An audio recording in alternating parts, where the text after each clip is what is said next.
Hi everyone, my name is Samantha K. Riggi and I am a children's book author. I wanted to share my latest book with you today in honor of Read Across America Week. So my latest picture book is called Lucy, the Duct Tape Warrior. It was written by me and illustrated by a friend of mine named Todd Mizia, and actually the book was inspired by his daughter, Lucy. I hope you like it. It's dedicated to all the strong girls who keep climbing and forging and making their way in the world.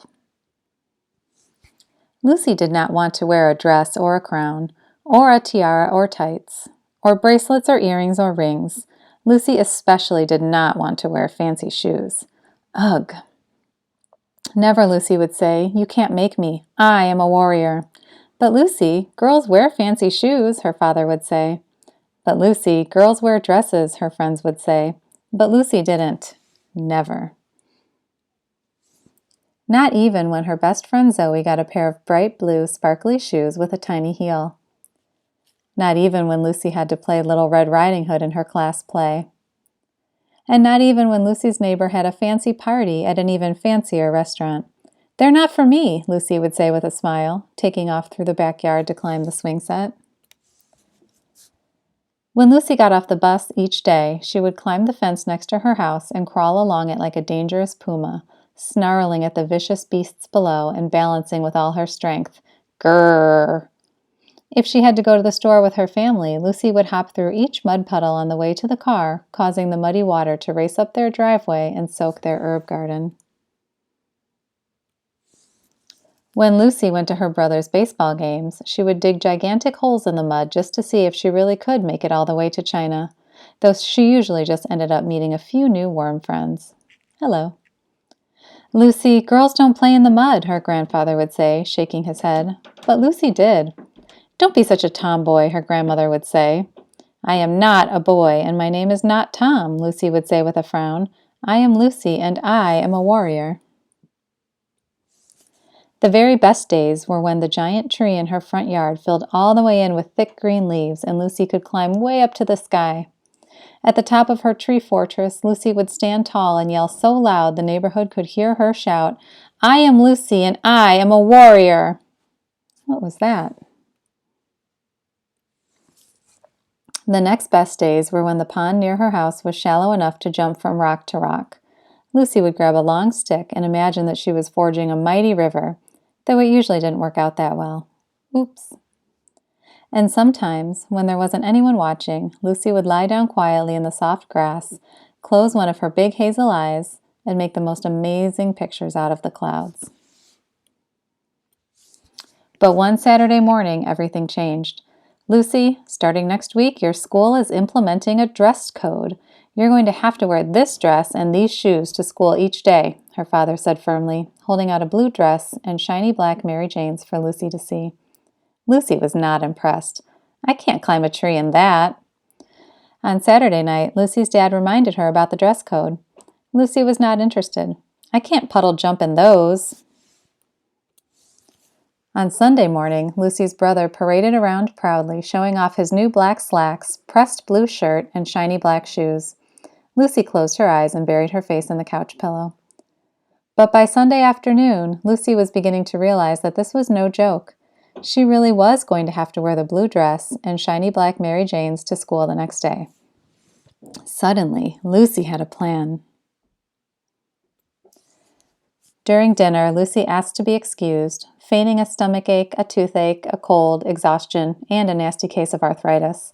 She hobbled out of the kitchen holding her stomach and coughing loudly, but as soon as she was out of sight, she stood up straight and marched determinedly to her bedroom. Once she was safely inside, Lucy got to work. She started with the blue dress, stitching and cutting and cutting and stitching. Perfect, thought Lucy, glancing at it triumphantly. The skirt part of the dress had been converted into shorts, perfect for climbing. The front of the dress now had a large W written in black permanent marker, just so everyone would know that she, Lucy, is a warrior. Next, Lucy got to work on the shoes. This was going to be a little more difficult, but a warrior needed shoes fit for a warrior, thought Lucy. She got her strongest scissors and her thickest black thread out of her desk. She cut and stitched and stitched and cut. Snip, snip, snip. Amazing, whispered Lucy, putting them snugly on her feet. The little heel was gone, because who can climb with a heel? The tops of the shoes were now more durable, having been coated in Lucy's favorite duct tape. When Lucy looked in the mirror, she crossed her arms, turned to the side, and nodded to herself. She really was a warrior. The next morning, Lucy was up before the sun. She dressed quickly after brushing her teeth and piling her hair up into 2 buns on the top of each side of her head. "I have to get outside right away," Lucy whispered to her stuffed animal named Baby Tiger. And with that, Lucy crept through the house and out into the backyard. She raced around, testing out her new garb for endurance, dependability, grip, and water tightness. Fence climbing, check. Tree climbing, check. Puddle jumping, check. Cloud watching, check. Lucy's dress and shoes were perfect for her. But when she went back inside, her father said, "Lucy, what did you do?" his face turning a steamy shade of red. "I made them fit for a warrior," Lucy replied, grabbing her backpack and skipping to the bus. At school, Lucy's class was equally astonished by her talents. Mrs. Burke, Lucy's teacher, greeted her at the door with an "Oh my." Sarah McBee giggled and said, "Nice dress, Lucy. Did a raccoon eat it?" "Ha ha." Danny Hess plugged her nose and asked, "Gross, did you step in doggy doo-doo?" "Nope, this is my dress, and these are my warrior shoes," Lucy stated proudly, pointing to all the newly acquired mud on her shoes and the large black W on the front of her dress. At recess, Lucy was in the middle of a tricky climb on the spider cage when the principal, Dr. Norrick, motioned for her to come inside. "According to school code number 74, you are in violation of the dress policy for girls. Go change," he demanded, handing Lucy a new uniform and pointing towards the bathroom inside Lucy's classroom. "Go." Lucy quietly took the new dress and shoes. Dr. Norris didn't notice when Lucy made a pit stop at her cubby for supplies. "Lucy, what's taking so long?" her teacher asked. Suddenly, the door burst open. "I am Lucy, the Duct Tape Warrior." Everyone stared at Lucy as she showed off her handiwork. Then, "Lucy, can you help me do that to my dress?" Sarah McBee asked. "It would be a lot easier for me to run if my shoes were like yours," Danny Hess said. "Very creative, Lucy," Mrs. Burke agreed with a smile. Lucy grinned as she helped her friends adjust their dresses and shoes too.